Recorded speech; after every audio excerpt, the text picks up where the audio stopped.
আসসালামু আলাইকুম রহমতুল্লাহ। বিশেষ করে আজকে আমরা বুটটা সাইলেস করব। বিশেষ একটা কারণ হচ্ছে যে আপনি আধুনিকভাবে যদি আমরা আগাতে যাই, আমাদের আধুনিক কৃষিকে ফলো করতে হবে। আগে আমাদের মা বাবারা যেটা ফলো করতো এটা আসলে এখন এখন মেনটেন করে যাওয়াটা খুবই টাফ। আগে বিশেষ করে মানুষরা আপনার খড়, যেটা ধানের খড় দিয়ে আপনার গরু পালন করতো, এখন কিন্তু এটা দিয়ে মানুষ হিমশিম খাচ্ছে। এখন ওইটা একটু দাম বেশি হয়ে যাচ্ছে আর এখন পাওয়া যাচ্ছে না। সেই হিসেবে আমরা চিন্তা করলাম আমাদের বুটটা যেগুলো করছি ওগুলো নিয়ে আমরা স্টক রাখবো। এই গাছগুলো আমরা এটা চপিংয়ের মাধ্যমে বুটটা সাইলেজ করে ফেলবো। আজকে আমরা বুটটা সাইলেজ করবো। আমি আপনাদের একটু দেখাই। এই দেখেন, এটা আসলে এই যে এই বুটটা দেখেন, আমি দেখাচ্ছি আপনাদেরকে। এই দেখেন, তুমি একটু জুম করে দেখা ওদেরকে, পাল্লা একটু সামনে আসো। হ্যাঁ হয়েছে। এই যে দেখেন, এটা ইতিমধ্যে মিল্কিং স্টেজ চলে আসছে। মিল্কিং স্টেজ আসলে মিল্কিং স্টেজ না আসলে আপনার বুটটা সাইলেজ হবে না। এই দেখেন, এই যে আমি এটা দেখেন, এই দেখেন, এই যে দেখছেন, এই যে একটা দুধের মতো বের হবে। দেখেন, এই যে এটা একটা দুধের মতো বের হবে, তখন মিল্কিং স্টেজে চলে আসবে। দেখেন, এটা মিল্কিং স্টেজ চলে আসছে একেবারে প্রপার। দেখেন মাশাআল্লাহ, দেখেন এই যে এটা আমরা একেবারে মিশিং দিয়ে কিছুক্ষণ পর আমাদের বুটটা সাইলেজ হবে। তখন আমরা আপনাদেরকে একদম একটা ভিডিওর মধ্যে সব কিছু দেখার চেষ্টা করবো ইনশাআল্লাহ। এই দেখেন, এটা হচ্ছে যে আপনার এটা দিয়ে আমরা বুটটা সাইলেজ করবো। এদিকে আসো, এদিকে আসো।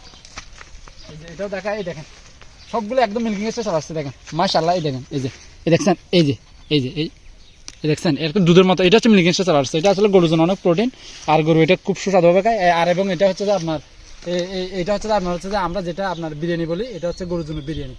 আসলে ঠিক আছে এগুলো। আর এখান থেকে আসলে কেটে ফেলছে, আমি মানুষ দিছিলাম, আমি আসার আগে ওরা কেটে ফেলছে। চিন্তা করছি কালকে নেবো, কিন্তু আজকে নিয়ে ফেলতে হবে। আসলে এটা সৌভাগ্য, আজকে নিয়ে ফেলতে পারলে একটু ভালো। আমাদের এখানে বৃষ্টি হচ্ছে তো একটু সমস্যা। দেখেন, এই যে এগুলো সব বুট টাকা ছিল, কেটে ফেলছে। এদিকে আসো, এগুলো শুকাতে দিচ্ছে। এখানে কিছু ওইদিকে একটু দেখাও, এগুলো উপরে তুলে ফেলছে, একটু জুম করে দেখাও। এই যে এগুলো সব ভুট্টা গাছ উপরে তুলে ফেলছে। এদিকে আসো, এখানে কিছু জমিতে আছে।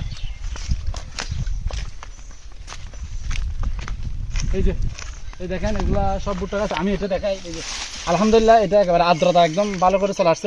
এই দেখেন, এগুলো সব মিল্কিং স্টেজ। এই দেখেন, এই যে এই দেখছেন, এই যে দুধ বেরোচ্ছে দেখছেন, এই যে এই দেখেন, এই যে আলহামদুলিল্লাহ খুবই ভালো লাগতেছে। এগুলো সব মিল্কিং স্টেজ চলে আসছে এবং এটা আপনার সাইলেজের জন্য একদম খুবই উপকার, একদম সাইলেজ করার জন্য প্রপার টাইম এটা। এই যে এগুলো সব বুটটা, এগুলো দেখা, এই যে এগুলো আমরা নিয়ে যাবো। এগুলো আসলে আমি আসার আগে কেটে ফেলছে, এই জন্য হয়তো বা আমরা একেবারে বুটটা খেতে দেখাতে পারলাম না। ওইখানে অল্প করে ছিল, আমরা আমাদের খাওয়ার জন্য ওগুলো থেকে আমরা দেখালাম। এই যে দিকে আস, এদিকে একটু উপর দিকে আস। এগুলো সব সাইলেজ হবে, আজকে হয়ে যাবে ইনশাল্লাহ। এই যে এগুলো শুকাতে দিচ্ছে এখানে। আমার মনে হচ্ছে বেশি শুকিয়ে গেছে, কিন্তু আমি আসলে ছিলাম না তো, বুঝতে পারি নাই। এখন আমাদের নিয়ে ফেলতে হবে। এই যে দেখেন, আমি এগুলো একটু দেখাই। এই যে এই সবগুলো গাছ, এই সবগুলো ভুট্টা গাছ, এগুলো আমরা একসাথে নিয়ে ফেলবো। এই যে দেখছেন, এই যে মিল্কিং স্টেট। এই যে দেখেন, এটা একটু বেশি শক্ত হয়ে গেছে। এই দেখেন, তাও তো মিল্কিং স্টেট। এই যে দুধের মতো বের হচ্ছে। আচ্ছা, এগুলো সব সাইলেজ হবে ইনশাআল্লাহ। এগুলো একটু আর্দ্রতা কমানোর জন্য দিছে এখানে। আমরা কিছুক্ষণ পর সাইলেজ নেব। এই দেখেন, দেখাও। এই যে সবগুলো ভুট্টা, এই যে সবগুলো ভুট্টা আর ভুট্টা গাছ একসাথে আমরা শপিং করে ফেলবো মেশিনের মাধ্যমে। আচ্ছা,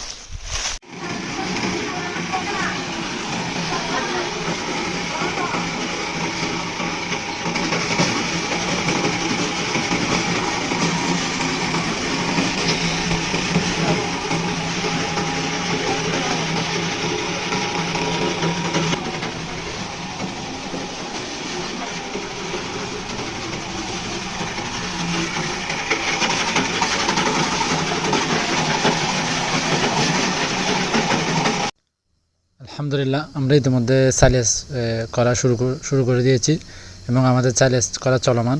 এখানে বিশেষ একটা কারণ হচ্ছে, আমরা এই সাইজটা খাওয়াবো যখন বর্ষাকাল হবে, যখন ঘাসের সংকট পড়বে, তখন আমরা এই সাইজটা আমাদের খামারে চালিয়ে যাব। এখন আমরা স্টক রাখবো, মিনিমাম 3-4 মাস পর আমরা এটা করবো। আর একটা বিশেষ কারণ হচ্ছে, আমরা এই সাইলেজগুলো করতে পারি না সবগুলো, যেহেতু সন্ধ্যা হয়ে গেছে। কালকে আবার করবো আমরা ইনশাআল্লাহ।